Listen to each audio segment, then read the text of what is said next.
ইসলামের বিপ্লব, আল্লাহর কসম খেয়ে বলি ইসলামের বিপ্লব আসবে, সে বিপ্লব রুখে দেওয়ার সাধ্য পৃথিবীর কোন শক্তির হবে না।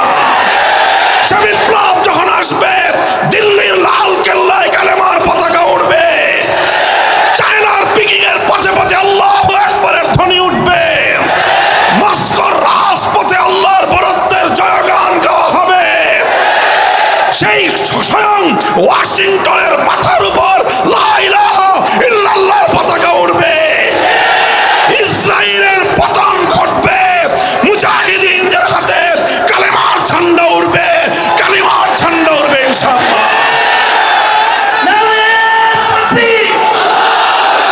এই থাকবেন তো এই পথে ইনশাআল্লাহ। বিপ্লব আসছে, ইসলামের বিপ্লব, সে বিপ্লবের সৈনিক হবেন তো ইনশাআল্লাহ। ইমান ঝালাই করেন, ইমানকে মজবুত করেন, কচু পাতার পানির ইমান দিয়ে কাজ হবে না। পাহাড়ের মতো অটল এবং অবিচল ইমানকে অর্জন করুন, বুকের মধ্যে সাহস সঞ্চিত করুন।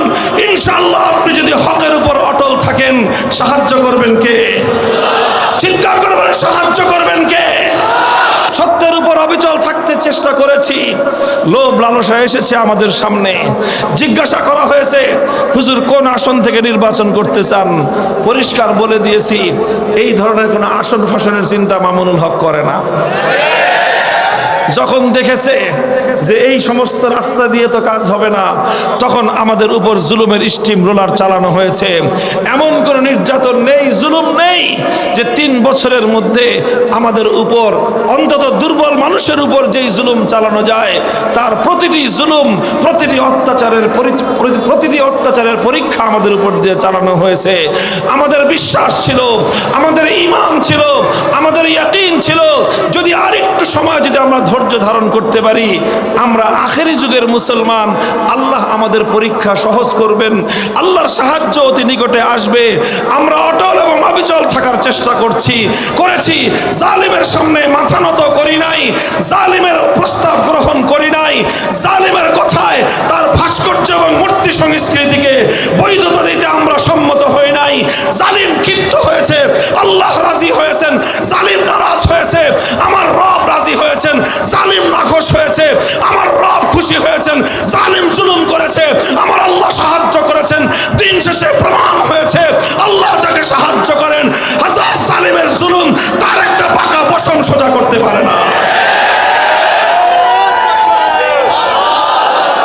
আর আল্লাহ যখন সাহায্য করেন, সামান্য ছোট্ট ছোট্ট নাবালেগ কিছু মাসুম স্কুল কলেজের ছাত্রদের মাধ্যমে দর্দণ্ড প্রতাপশালী রাষ্ট্রনায়ক 16 বছরের স্বৈরাচারীকে আমার আল্লাহ দুপুরের 12 পদের খানা রেখে শত্রুর দেশে, নিজের দেশ ছেড়ে নিজের প্রভুর দেশে পালিয়ে যেতে আমার আল্লাহ বাধ্য করেন। এই মুসলমান, ভয় কিসের? জন্ম নিচ্ছে কয়বার? জোরে বলেন, জন্মেছি কয়বার? মরবো কয়বার? জোরে করে বলেন, মরবো কয়বার? যদি তুমি দুনিয়ার জন্য মরো, তোমার সেই মরণ একটা পশুর মৃত্যুর চেয়ে বেশি কিছু নয়। তুমি যদি ব্যবসা করতে গিয়ে মরো, তোমার সেই মরণ একটা স্বাভাবিক মৃত্যু। তুমি যদি রোড অ্যাক্সিডেন্টে মারা যাও, সেটা একটা স্বাভাবিক মৃত্যু। তুমি যদি শত্রুর সাধারণ আক্রমণে তুমি যদি মারা যাও, সেটা একটা সাধারণ মৃত্যু।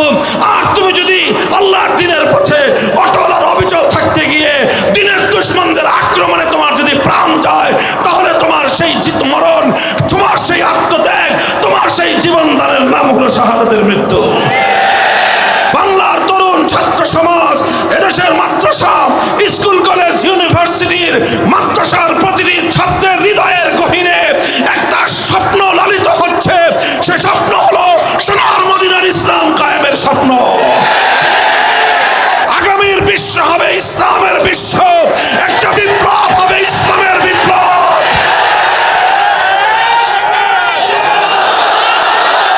সমস্ত জাহানের রব হলেন আল্লাহ। তার অর্থ হলো সমস্ত জগতে বিধান চলবে কার? আসমানের রব হলেন কে? সুতরাং আসমানে বিধান চলবে কার? জমিনের রব কে? সুতরাং জমিনে বিধান চলবে কার? বাংলাদেশের রব কে? সুতরাং বাংলার এ মাটিতে বিধান চলবে কার? বঙ্গভবনের রব কে? সুতরাং বঙ্গভবনে বিধান চলবে কার? গণভবনের সংসদ ভবনের রবকে, সেই সংসদে আইন চলবে একমাত্র কার? যদি কেউ বঙ্গবন্ধুর মূর্তি বানায় সে আবু জাহালের প্রেতাত্মা। একইভাবে বলবো, কেউ যদি জিয়াউর রহমান সাহেবের মূর্তি বানায় সেও আবু জাহালের প্রেতাত্মা। আমাদের কথার মধ্যে কারো প্রতি পার্সিয়ালিটি নাই, পক্ষপাতিত্ব নাই। শুনে রাখেন, এ কথা আমাদের পরিষ্কার ঘোষণা। ইনশাআল্লাহ বাংলাদেশ থেকে যেভাবে মূর্তি সংস্কৃতিকে বিদায় করা হয়েছে, আর কোনোদিন বাংলার মাটিতে মূর্তি সংস্কৃতি বাস্তবায়িত হতে দেওয়া হবে না। সেই মূর্তিটা বঙ্গবন্ধুর মূর্তি হোক, সেই মূর্তি জিয়াউর রহমানের মূর্তি হোক, এমনকি সেই মূর্তি যদি আমার বাবার মূর্তি হয়, সর্বপ্রথম সে মূর্তি আমি নিজ হাতে ভেঙে গুড়িয়ে দেওয়ার জন্য মাঠে নামবো। বাংলাদেশের 5ই আগস্টের সূর্য অস্তমিত হওয়ার আগেই গোটা বাংলাদেশ থেকে সমস্ত মূর্তি সংস্কৃতি বুড়িগঙ্গায় ভেসে গেছে। 5ই আগস্ট দুপুর বেলায় আমি ছিলাম ক্যান্টনমেন্টে সেনা প্রধানের কাছে। ওখান থেকে তিনি বললেন যে স্বৈরাচারী পদত্যাগ করবে, আমি এখন ঘোষণা দিব। ভালো কথা, ঘোষণা দেন।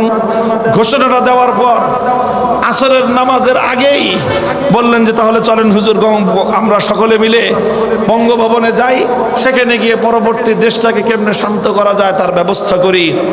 ক্যান্টনমেন্ট থেকে 1 কিলোমিটারও হবে না আমরা বিজয় সরণি পর্যন্ত আসতে পারি নাই। এই যারা ঢাকা শহর ছিলেন, ক্যান্টনমেন্ট জাহাঙ্গীর গেট থেকে বিজয় সরণি পর্যন্ত মাঝখানে প্রধানমন্ত্রীর কার্যালয়, 1 কিলোমিটার রাস্তা হবে। 1 কিলোমিটার রাস্তা আসতে পারি নাই, দেখি বিজয় সরণিতে আকাশ ছোঁয়া এক দেবতা বেদির মধ্যে এক বিশাল দেবতার মতো মূর্তি বানায় রাখছে। কোথা থেকে যেন ফেরেশতার মতো আল্লাহর বান্দারা আসছে, কারো হাতে শাবল, কারো হাতে হাতুড়ি, কারো হাতে আপনার বাটাল, যে যা পারছে এটা নিয়ে এসে ওই দেবতার মূর্তি ভাঙা শুরু করে দিছে।